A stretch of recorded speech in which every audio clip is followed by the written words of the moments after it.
With the drum track done, we can move on to the bass guitar to finish off the rhythm section. Due to the simplicity of the song, we will just play the root notes of each of the chords. I do want to work out a couple of licks that we can use here and there. I've got the structure, I know what I'm playing, I just need to work out those licks. So we'll do that real quick, and then I'll get this recorded and we'll finish off the rhythm section. We'll follow the same rhythm that the guitars play, so...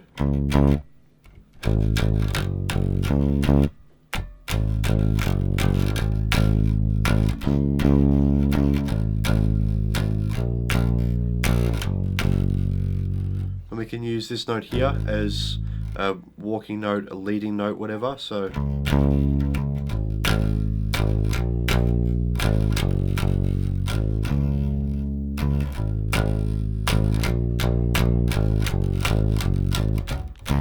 Play around with it like that. Maybe we change the rhythm of the bridge. We could go something like that.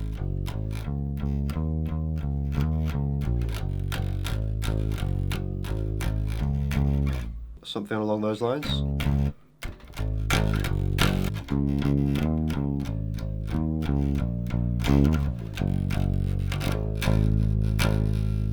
I like the coming up to the octaves.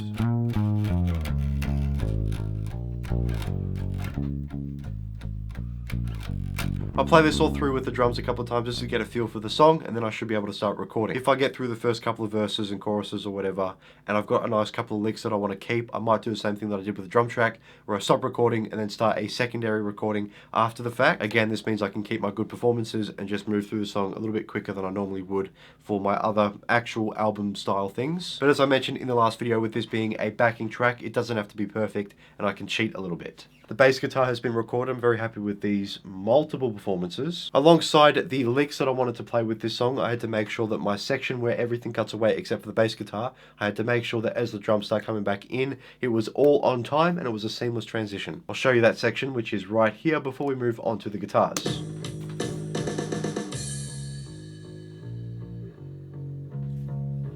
Here we go. Basically perfect. My thinking for the guitars is we'll first of all record over a couple of different tracks like we've done with the bass and the drums to make sure we get a good recording. After we finish the main guitar, which we'll record on my Stratocaster, we'll come back and record 2 additional tracks on my Les Paul, which will pan left and right, and I think we'll only add it to the choruses and the bridge just to make the sound a little bit bigger, a little bit more full.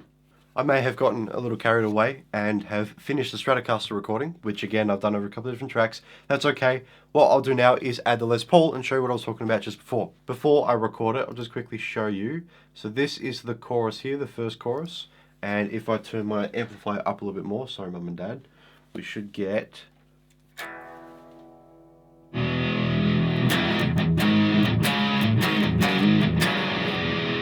The tone sounds better once it's recorded.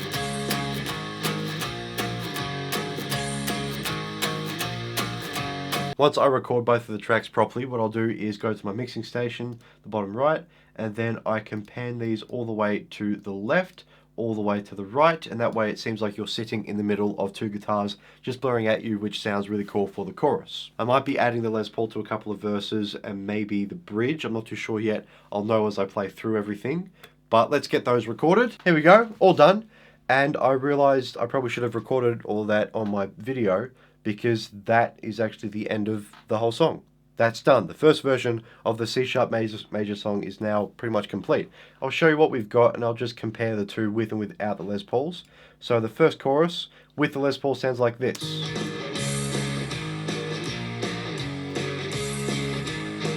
If I mute them, drops away a little bit.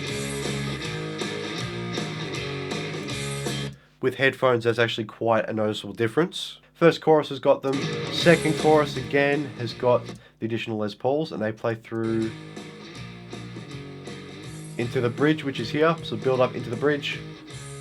They play again through the bridge, cut away for the small verse, which goes back into the chorus again. The last thing that I want to show you before we start working on the variations of these songs is the breakdown section where everything cuts away, except the bass and everything builds back in. You'll notice here that my Les Paul for the right ear recording, this one here, starts before the left ear. Just adds a bit of interest to the song, and in my opinion, sounds pretty cool. So I'll just show you this section, and then we can move on to working out the piano and then the acoustic guitar for this song. Then I'll record those, and that should be the end of the video. So, the breakdown section.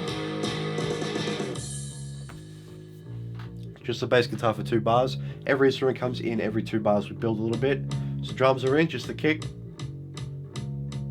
Then as we move to kick and snare, the Stratocaster comes in with palm muted power chords with the Les Pauls playing the root note. Again, we start with just the right panned Les Paul, but from here, muted strats with a little rhythmic addition. Both Les Pauls come back in, and then everything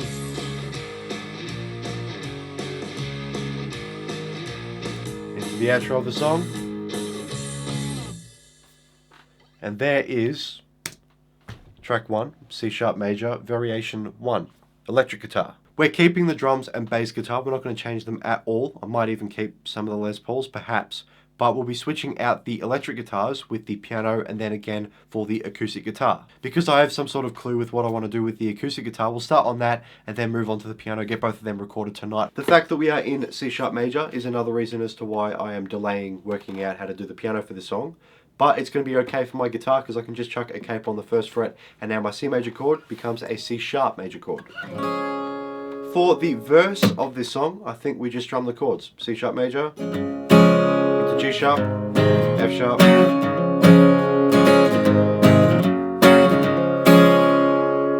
Then we just need to add in an A minor chord there, like that, for our chorus, which will now sound like this.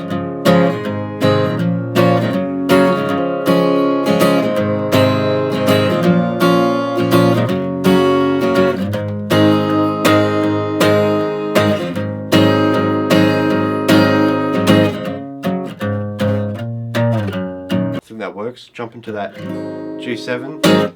That could be interesting. The bridge. C.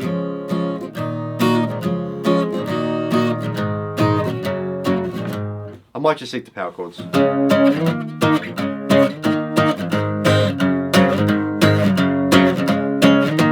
Yep, I'll just stick to power chords. So we'll strum C, G, F for our verse, and then C, G, A minor, F for our chorus. The bridges, we'll stick to the power chords. Maybe some electric guitar comes back in for that. Maybe not, I don't know, not too sure.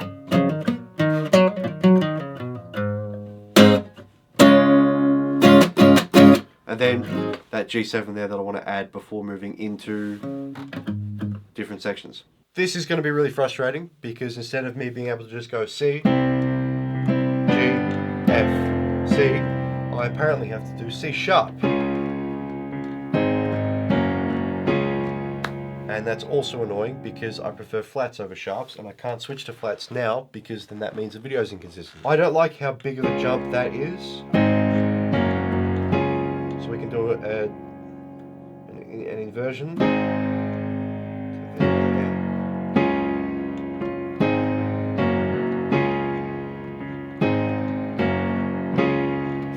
There's our verse. How do I play a B flat minor? Invert that.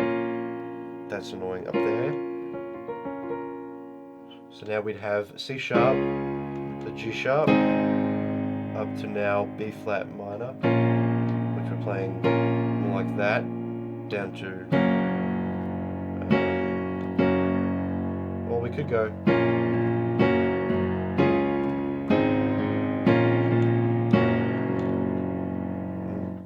It's too low. Up to that one. Oh, that's nice. My middle finger jumps up from F to F sharp. So B flat minor, G flat major, or A sharp to F sharp. Okay, that's a nice transition. So those inversions give us, for the chorus,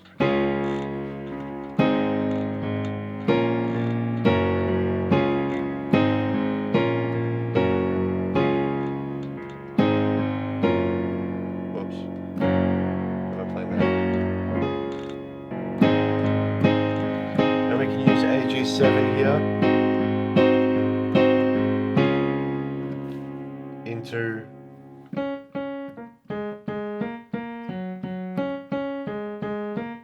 that part of the song, the breakdown. Now I didn't like for the bridge switching to a D sharp minor chord. I didn't really like that. So I'll play it just now, see what it sounds like. This is for the bridge that I'm talking about. So we've got C sharp into D sharp minor.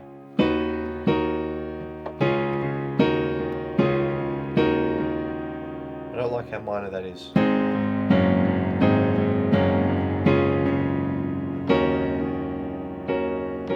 But if I go to the minor 7, so this is what E flat minor sounds like versus E flat minor 7. In my opinion, the minors obviously sound really sad. The minor 7s give you more of a hopeful, maybe, although it's minor, it's somewhat positive. So if I don't like having a sad sound with a minor chord that's in the key, rather than doing non-diatonic things, I usually just go for the 7th chord. And then we'll drop like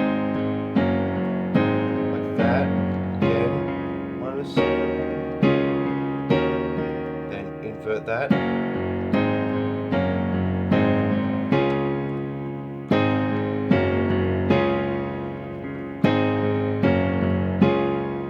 I might spend the next hour really just working on this, and then I'll start recording, and I won't record that because there's pressure and I'll keep messing up. So I'll see you in an hour after hopefully all the variations have been completed. The acoustic guitar and the piano have now been recorded, so we have got 3 different variations of the same track. When I'm not as tired, I'd like to go back and re-record the piano, but for now it works. I'm pretty happy with the acoustic guitar, and the electric guitar, of course, sounds really good. All I want to do to finish up this video is go through the 3 different songs. Eventually, I'll upload them as their own tracks onto YouTube. I might have to make some music videos for that. But for now, we can just have a little demonstration of at least the acoustic guitar and the piano variations of the song, because we've already heard the electric guitar variation. I don't think we need to go through that one again. So all I'm going to do is just to declutter. I'm going to get rid of this, mute the electric guitars, and then unmute the acoustic guitars. There we go.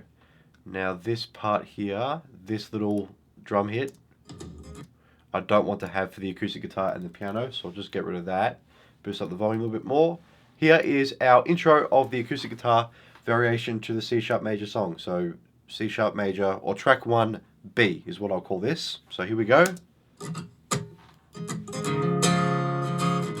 Loud.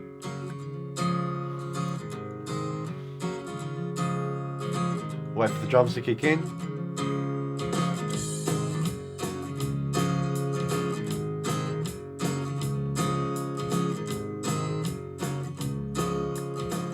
Move over to a chorus.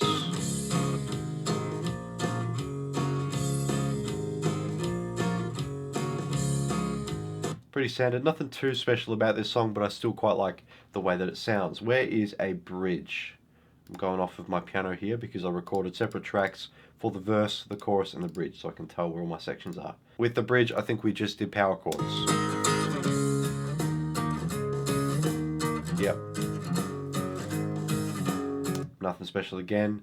Our short verse here, leading into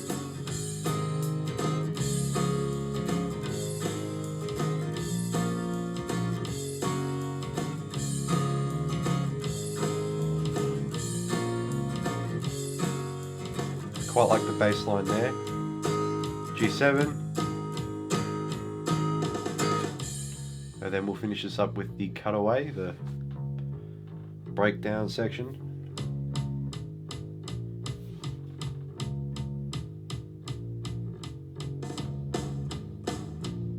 Came in a bit late, but I think that was on purpose.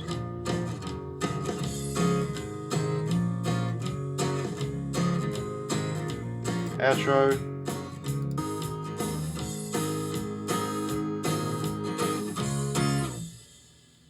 I'm again quite happy with that.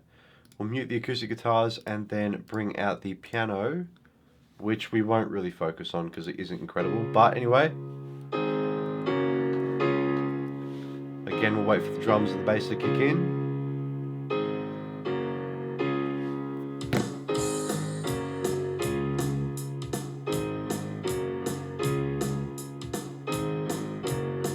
Chorus.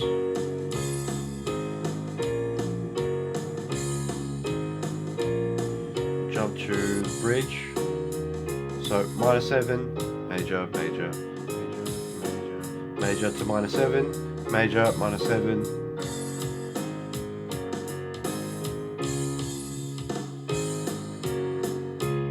That's not bad. And then we'll jump to halfway through this.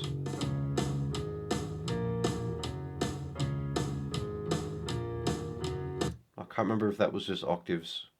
I think it was. Everything comes back into the chorus, bridge again, into the outro,